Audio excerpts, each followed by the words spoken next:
गांधी जी ने मानवता को विश्व शांति की सौगात दी और वैष्णव जन के सद्गुणों की दुनिया को मिसाल दी।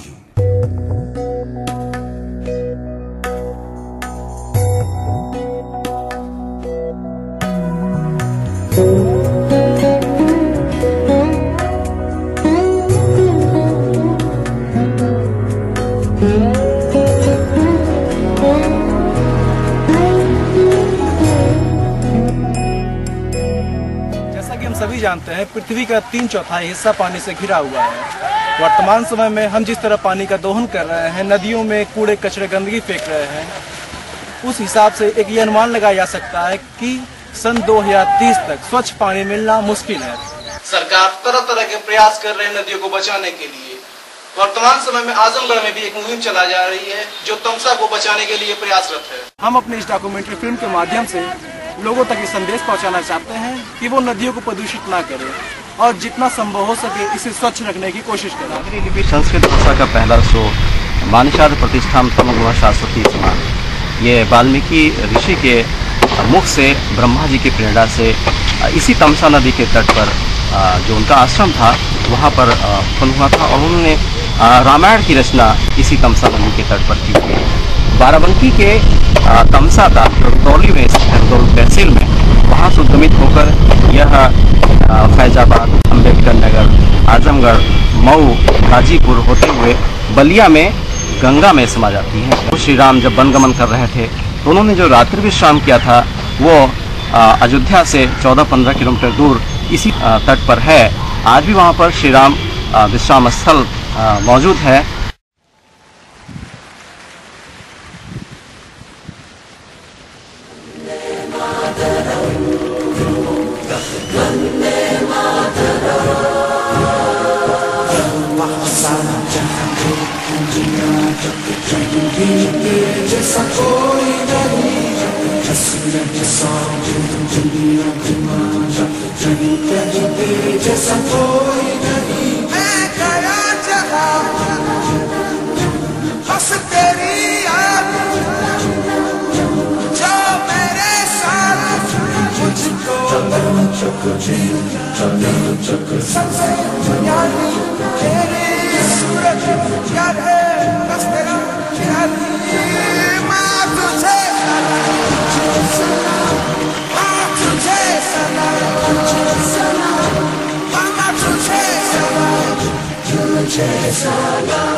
आजमगढ़ शहर के बीचों बीच सिघारी स्थान है जहाँ पर 2010 में सौदा दशकों सौदा चला रहा था। आसपास देख रहे हैं कि आप यहाँ पर आबादी है और सौदा जब होता था तो इसका धुआं आसपास के इलाके में इतना लोगों को परेशान करता था। रात पड़ती थी लोगों काउंटर पे, घरों पे, खिड़कियों में लोग बेहद परेशान थे आसपास और स्थिति यह थी कि लोग यहाँ आसपास रहना पसंद नहीं करते थे।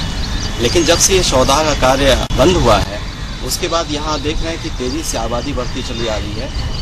लोग राहत की सांस ले रहे हैं। तमसा बचाओ आंदोलन ने एक यहाँ पर स्थानीय स्तर पर जन आंदोलन खड़ा करके इसको बंद करने में सफलता मिली थी। तमसा बचाओ आंदोलन लंबे समय से संघर्ष कर रहा है। हमारे संघर्ष का परिणाम ये रहा कि सिधारी पुल के नीचे काफ़ी समय सौदा होता था। सौदा के चलते जो है वहाँ के लोगों को काफ़ी परेशानी होती थी। वहाँ से सौदा से उड़ने वाली धूल, उसकी दुर्गंध इत्यादि से लोगों को काफ़ी परेशानी होती थी। क्योंकि सौदा शहर के बीचों बीच था, यह उसका ही परिणाम रहा कि आज वहाँ से सौदा हटाकर जो है आबादी से अलग कर दिया गया।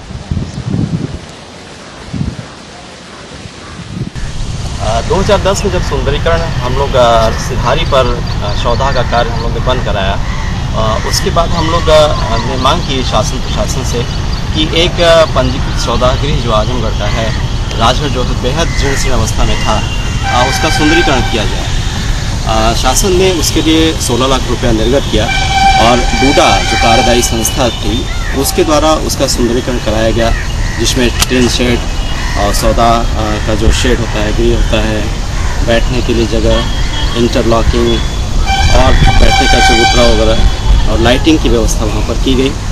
आज स्थिति ये है कि आजमगढ़ शहर भर के नगर से, ज़िले से लोग सौदा के लिए राजगढ़ पर आते हैं। लोग छोटे बच्चों का वो तमसा में प्रवाहित कर देते थे, लेकिन अब ये कुपरंपरा आजमगढ़ में बिल्कुल समाप्त हो चुकी है।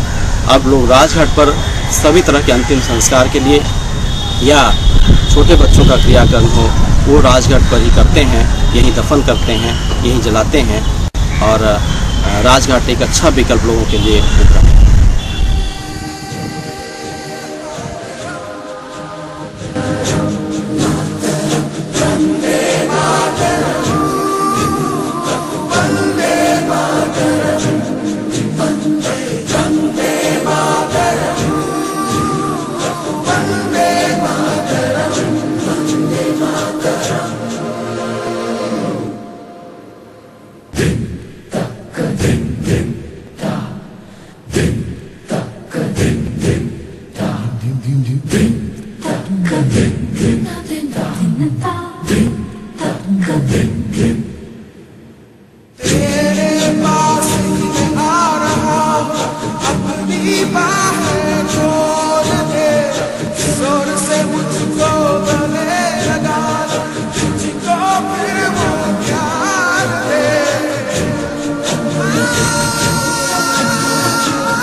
फैजाबाद के मसौदा में इंडस्ट्री है KM शुगर मिल।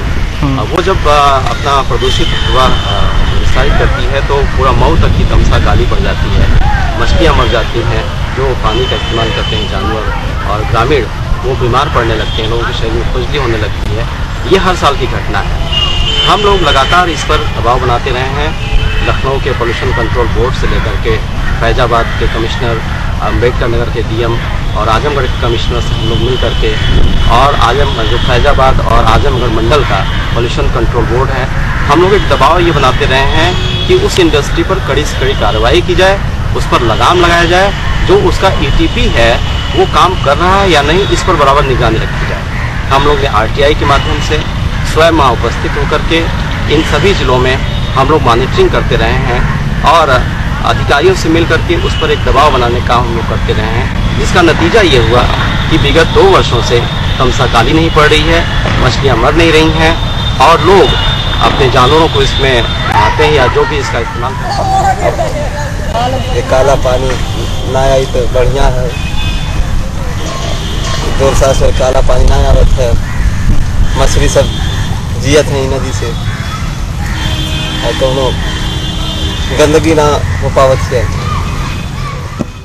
एक बड़ी समस्या ये है कि जितने भी टाउन एरिया नगर पालिकाएं हैं तमसा के तट पर, वो अपने सारे नालों का और कूड़े कचरों का निस्तारण इसी तमसा के किनारे करती हैं। यह दुर्भाग्यपूर्ण बात है। हम लोग प्रशासनिक अधिकारियों से और नगर पालिकाओं के अध्यक्ष और ईओ से मिल करके लगातार इसका विरोध करते रहे हैं। हमने शासन से यह मांग की नदियाँ पुनर्जीवित हो सकें और एक सुंदर नदी के रूप में तमसा बचाओ आंदोलन द्वारा जनपद आजमगढ़ में तमसा को प्रदूषण करने के लिए सराहनीय कार्य किए गए हैं। इनके द्वारा तमसा नदी के किनारे पड़े लाखों टन कूड़े कचरे एवं अन्य सॉल्यूट को हटाए जाने एवं नदी में मिलने वाले घरेलू उत्पाद को सीमित कहा जाता है, उसको नियंत्रित करने के लिए सराहनीय कार्य किए गए।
तमसा बचाओ आंदोलन के संयोजक सुजीत भूषण जी के डॉक्टर सुजीत भूषण जी के संयोजन में जनपद में बहुत सारे ऐसे काम हुए हैं जिसको हम ये कह सकते हैं कि पर्यावरण के क्षेत्र में काफ़ी बढ़िया काम हुआ है।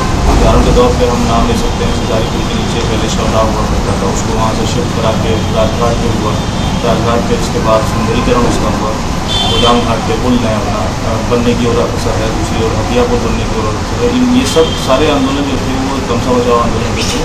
और इसके साथ ही साथ जो जनपद में औद्योगिक इकाइयाँ हैं, उसका औद्योगिक कचरा है, उसको लेकर भी काफ़ी कुछ उन्होंने लिखा और PIL किया और जन सूचना के अधिकार से उसकी जानकारियाँ मांगी गई, उसकी कार्रवाइयाँ कराई।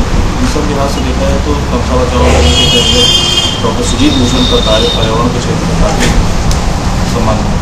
ये अत्यंत प्राचीन और रामायणकालीन नदी जैसा मैंने बताया था, लेकिन दुर्भाग्यपूर्ण यह है कि शासन प्रशासन की उपेक्षात्मक रवैये और उदासीनता की वजह से आज ये नाले का रूप लेती जा रही है।